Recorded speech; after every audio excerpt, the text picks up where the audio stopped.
समरिया रे ओ भोले जोगिया।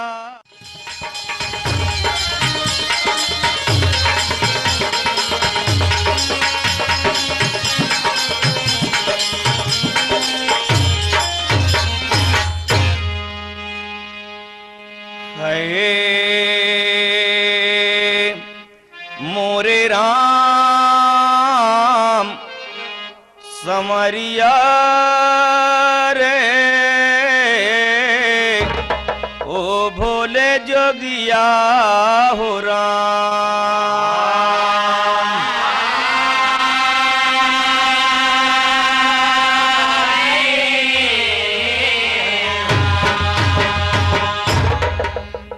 शिव का महिमाय परंपार और लिखते कवि गए कितने हार। शंकर पार्वती का नगद लागे बीबा।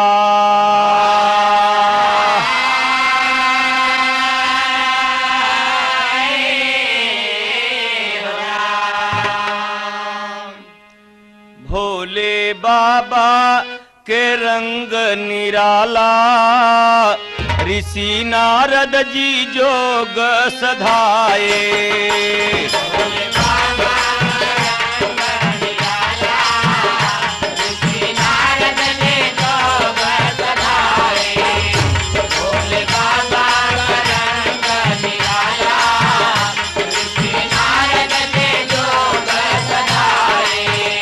ऋषि नारद ने शिव जी से बोले ब्याह कर लीजे लगन धराए।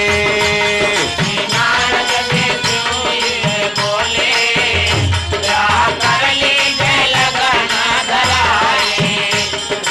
नारद ने शिव जी से बोले ब्याह कर लीजे लगन धराए। भोले बाबा बोले कि हम शादी न करब महाराज, हमरे न मकान बा न खाए के समान बा। नारद ने कहा महाराज लड़की तपस्या में है तो गौरा जंगल में करती तपस्या। हमके दुल्हा मिले भोले दानी। कहे महाराज हम ब्याह न करब। कहे महाराज लड़की का व्रत चलता कि जब तक भोला करेंगे न शादी तब तक रहबे हम बारी कुंवारी। तो सुन के नारद की ऐसी कहानी शिव जी मनवा में खुशियां मनाए। नारद की ऐसी कहानी शिव जी मनवा में खुशियां मनाए।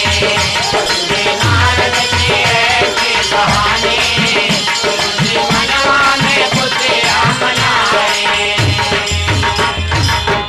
भैया भोले बाबा तैयार हो गए। ठीक है सबको बाराती सहेज रहे हैं, पूरे विश्व का खेल है। रामा रामा रामा रामा रामा रामा जमतिया भारी भोला की रही। रामा रामा रामा रामा रामा जमतिया भारी भोला की रही। रामा रामा रामा रामा रामा जमतिया भारी भोला की रही। शिव जी चले विवाहन सज गई बरतिया जमतिया भारी भोला करई।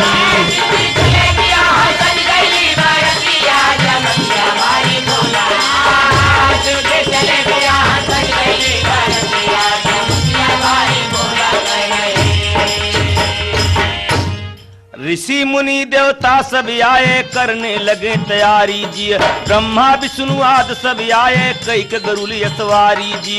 भूत प्रेत बैताल भी आए मारत की किलकारी जी। अंग भंग बिन कितना आए लंगड़ा लूजी नारी जी।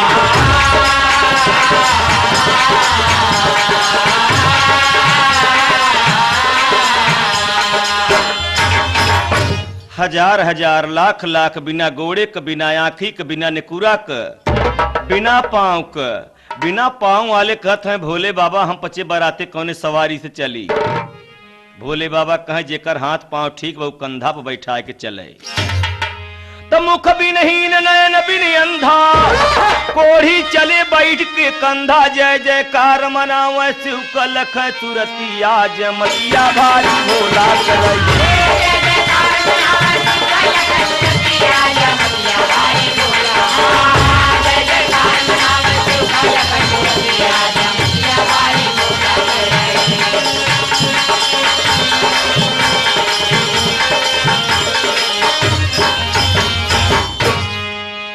भोले बाबा जब तैयार होते हैं, सजावट होता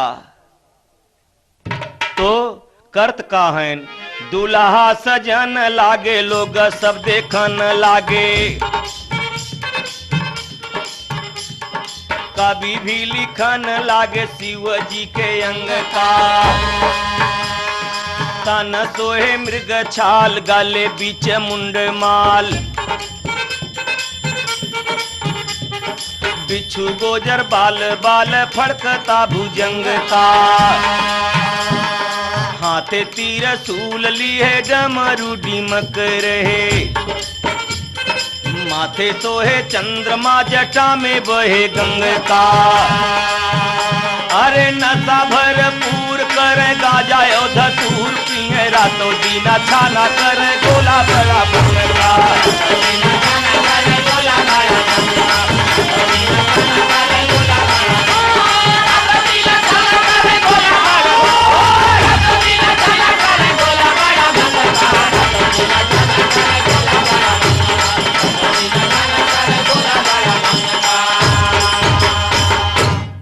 भोले बाबा एक सिंही बैल पर सवारी करते हैं, तो नंदी बैल किया ये सवारी, शिव जी जैसे बने मदारी।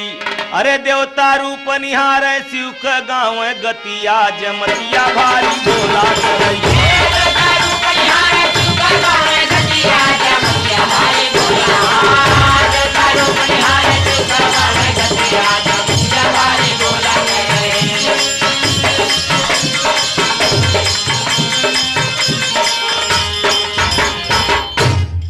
सजी बरात बजई जब बाजा, देवता परम्पार चले। हाथी घोड़ा यवर साड़िया, लोखरी यवर सियार चले। रंग बेरंगी सजनी बराती, भालू पर यसवार चले। अरे आपन आपन तान मिलावत, गदहा भी ललकार चले।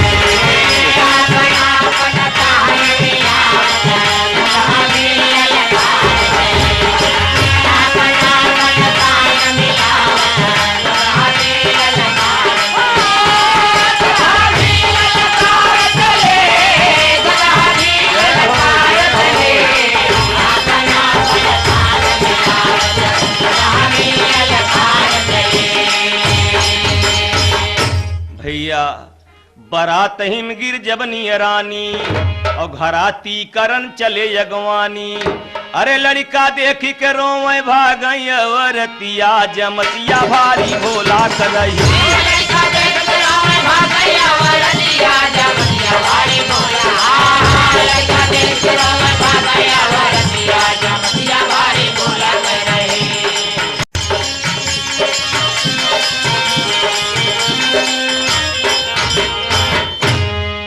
जवान औरत बच्चा जब रोने लगे तो भाग गए, लेकिन जौन बूढ़ी रही कहीं बिना बारात दुल्हा देखे न चला।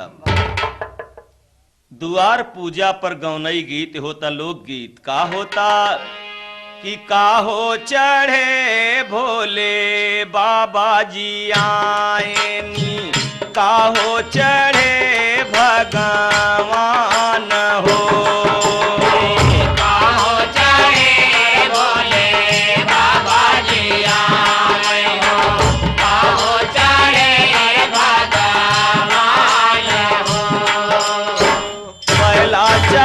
पर भोले बाबा जी आएनी, गरुला चढ़े भगवान हो।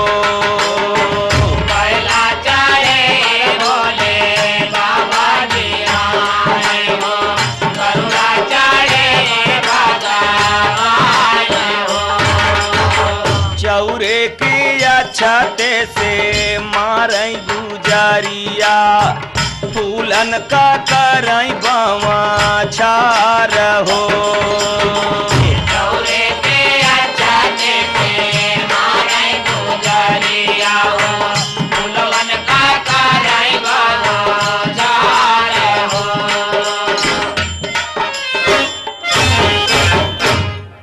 बाजे बाजे औरत कहत है सबको गीत गौनई गावत हौ दुल्हा देखत हौ कहीं का भ कहीं सपवा के मऊरा बाने मुड़वा दूल्हा हे रामा सपवई का गाले बीचे हार हो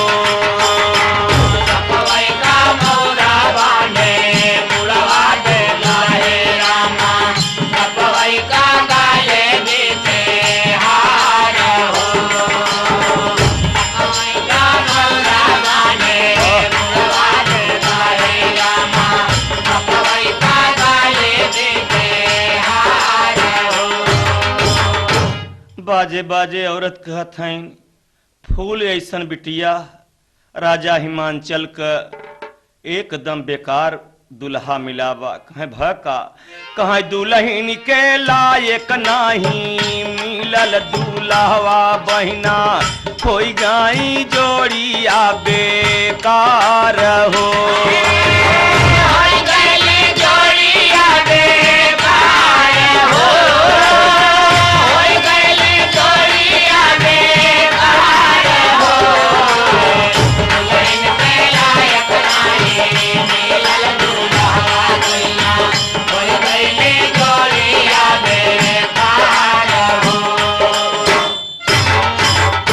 बारात द्वारे से गई जनवास और हर महीना सुन भई उदास सासन आवई बबुनी फुट गए की समतिया जमतिया भारी भोला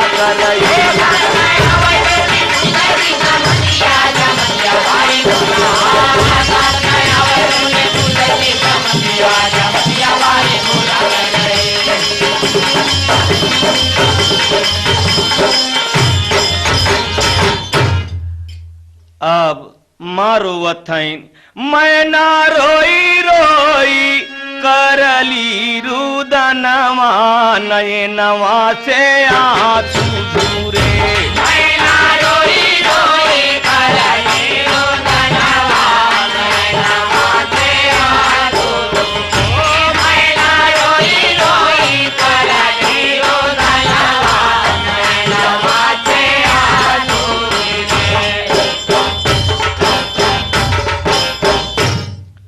पार्वती कहे माँ न रो माँ तू हमारे जन्म के संगी रहू हमारे कर्म के संगी रहू लेकिन हमारे भाग के संगी नहीं रहू माँ माँ कहत है नहीं बेटी बेटी झूठा होई गे तोहर सपनवा होना बेटी झूठा होई गे तोहर सपनवा होना जवन तप कैलू 12 साल बनवा होना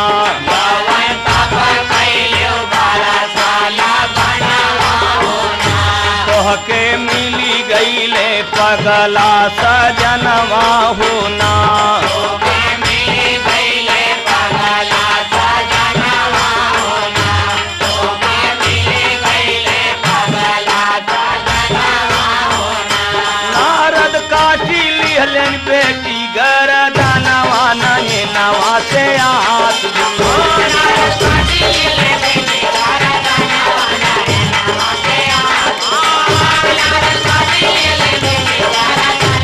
नयनवा से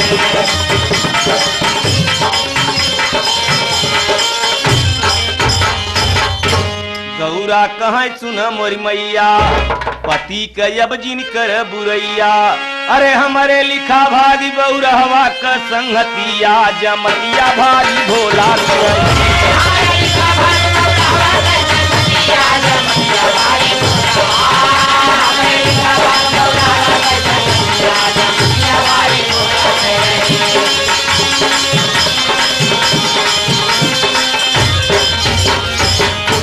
शादी भई अब भोजन होता बराती दुल्हा लोग गीत गारी होता सखी गाँव मंगलवा चार बरतिहा जिया जिया।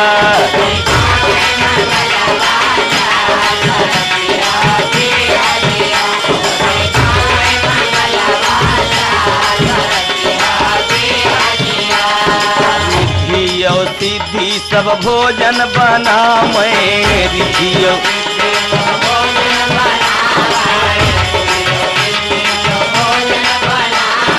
जट के बरतिहन के प्रेम से खियावे, जट के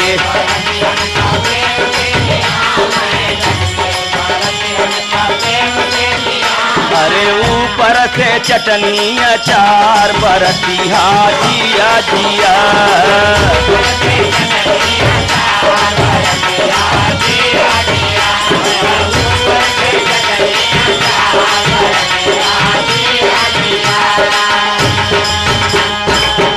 बाजे बाजे औरत कहे कुछ दुल्हा के गरियाई दे, कहे दुल्हा कमाई हाइनी बड़ी रसिया, दुल्हा कमाई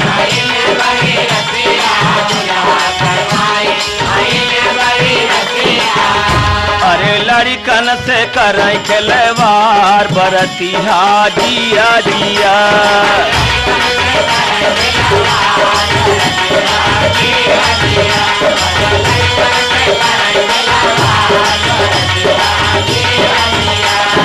दुल्हा कमाई बड़ी हुलबुल की, दुल्हा का चाची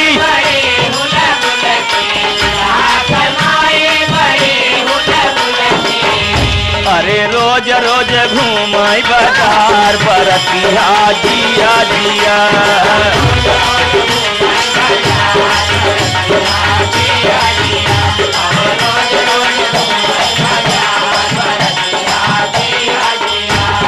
दुल्हा का बुआ बड़ी चिलबिल्ली, दुल्हा का बुआ बड़ी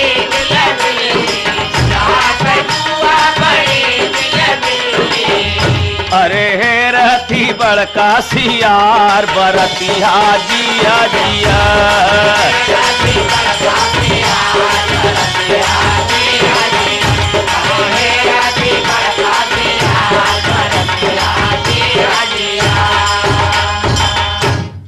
बियाह खाना हो गए, गाना हो गए, तो सब नेगी जुटा है कि हमार सबका नेग दे दे महाराज।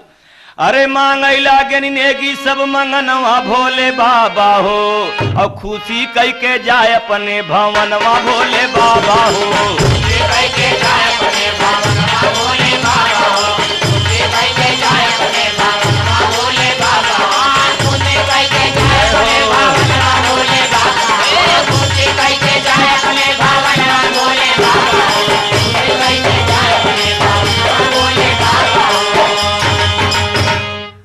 नाव नाराज बा कि का दे हैं भोले बाबा, खुदे नंग धिड़ंग बराती लेके आए हैं। जवान बराती कहन ऐसा न कर, भोले बाबा बड़ा दानी हैं, देने लागे नेग सबके भोले त्रिपुरारी।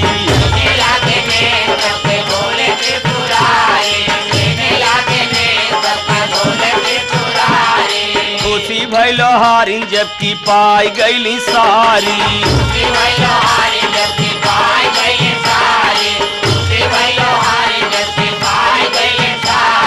धोबाइन पाए हाथे का कंगनवा भोले बाबा हो, खुशी कई के जाए अपने भवनवा भोले बाबा हो।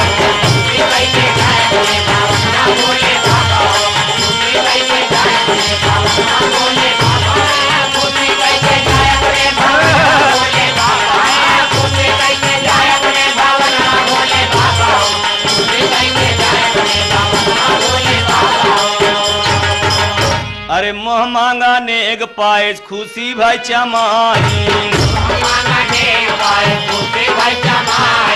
आंगने में जाए ना झगड़ा मचाई।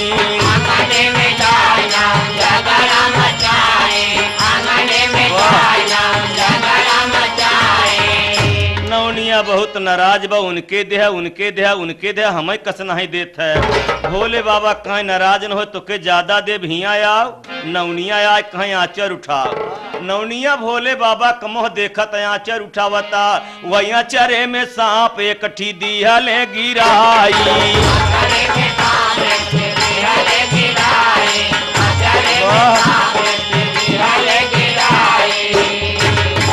नवनिया समझे कोनो चानी के गहना या दबावता, वह निकर के सांप बगली से जब बोड़री पर सहराई।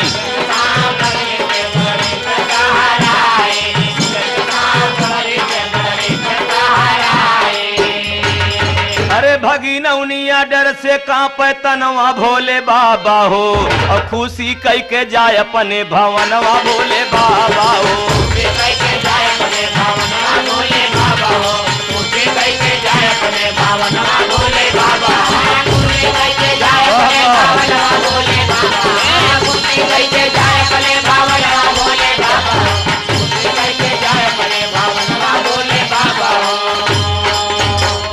अरे नवनिया नंगई भगी, सब बरतिया कहे कौन मर्ज पकड़े बा भैया।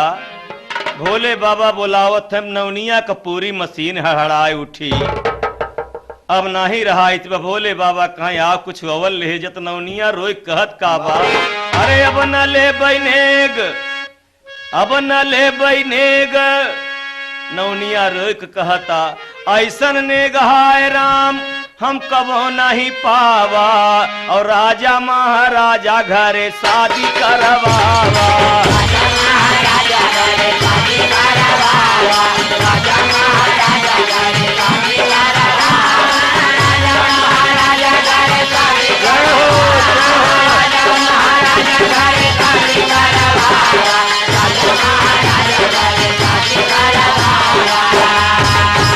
अरे अब न ले बैने के बख्शिद, अरे अब न ले बैने के बख्शिद तनवा भोले बाबा हो, अब खुशी कई के जाए अपने भवनवा भोले बाबा हो।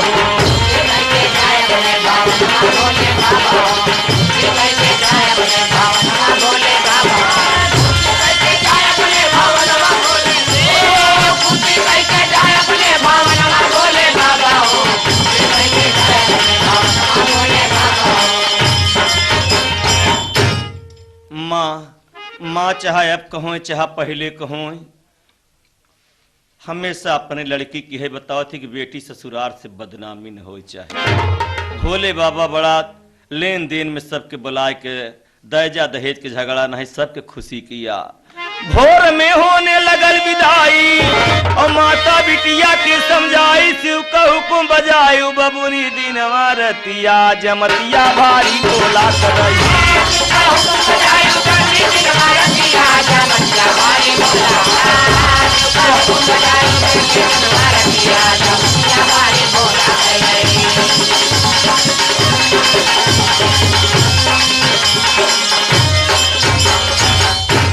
पार्वती महारानी जब भोले बाबा कहीं आ गए तो 2 साल के बाद एक बच्चा पैदा भ। गीत होता रानिया तोहारे तजन मेला लानामा गजब निकला गाई हो। रानिया तोहारे तजन मेला लानामा गजब निकला देवता सब फूल बरसावै और बनवा में नाचाई हो। अरे बिना बदरी का बरस सवनवा गजब निकला गई हो।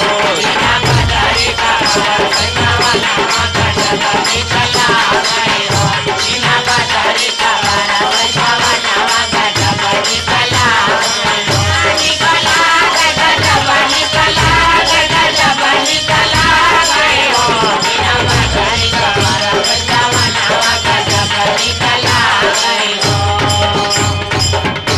बिना बदरी के सावन। भोले बाबा जी खुशी हो के देखत हैं। महारानी के पास गीत होता बच्चा पैदा होबे के खुशहाली में।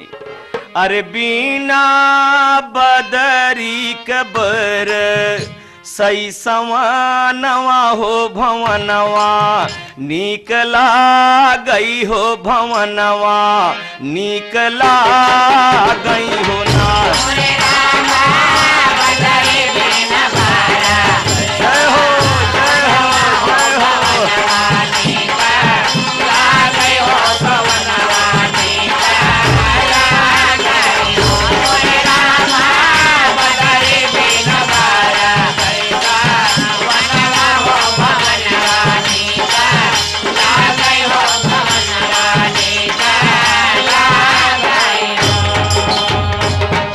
अरे मोरे रामा भोले बाबा जाना जब लुटामई हो तो गौरा सुख पावई की झूलू आझू उलामाई हो मोरे रामा भोले बाबा जाना लुटामई हो तो गौरा सुख जय हो जय हो जय हो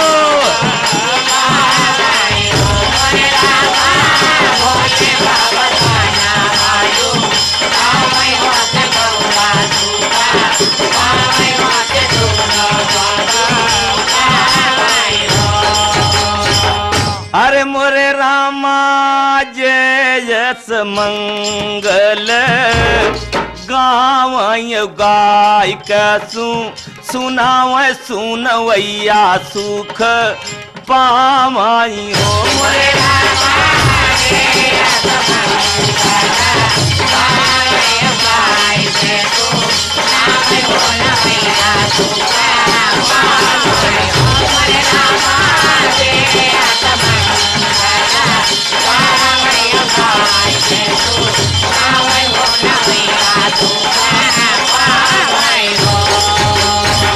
तो भोले बाबा का इतिहास कल्पना करे राम कैलाश सच्चा लिखे राम कैलाश जमतिया भारी भोला करही अरे भागीरथी बनावे यादव जी का जतिया जमतिया भारी भोला करही भागीरथी बनावे यादव जी का जतिया जमतिया भारी भोला भागीरथी बनावे यादव जी का जतिया जमतिया भारी भोला करही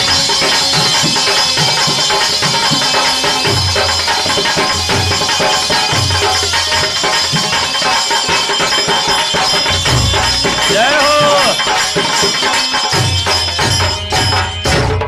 भगतन कलाज हो बचाए भोला दानी भगतन कलाज हो बचाए भोला दानी भगतन कलाज हो बचाए भोला दानी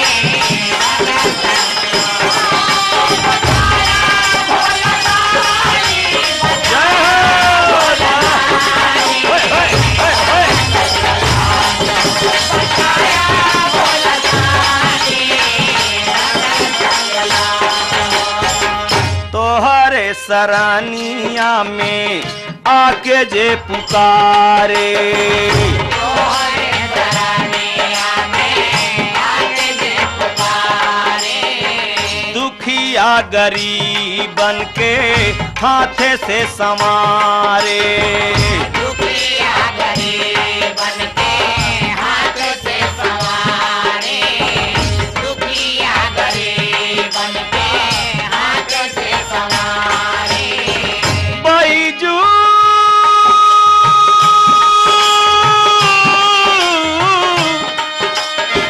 बैजू भगत का कैला अमर कहानी भगतन कलाज हो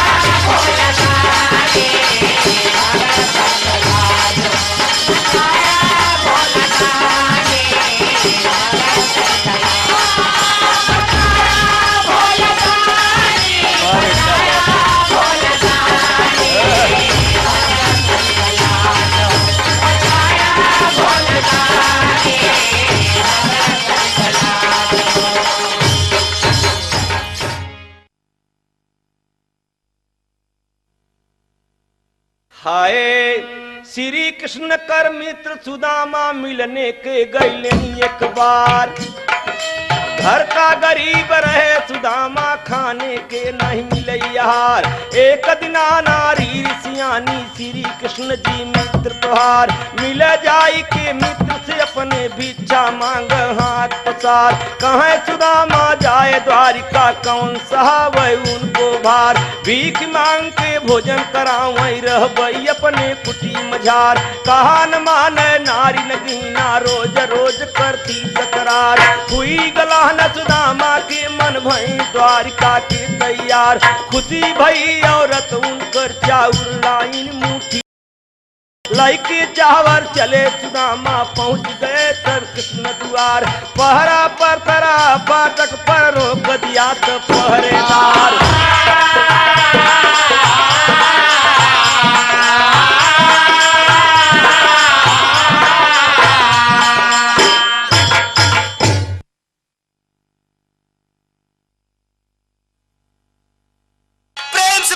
प्रेम से रखो मेल और प्रेम से बैठकर प्रेम से देखो खेल।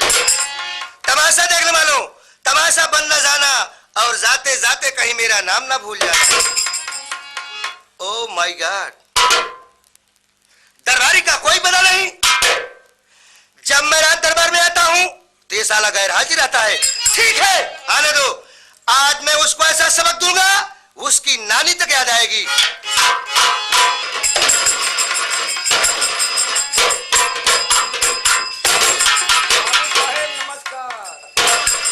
नमस्कार के बच्चे, ये आने का टाइम है। लेट हो गया। अरे जब देखो लेट हो गया, लेट हो गया, लेट हो गया। अबे कह रहता है सबसे पहले तुझे आ जाना चाहिए।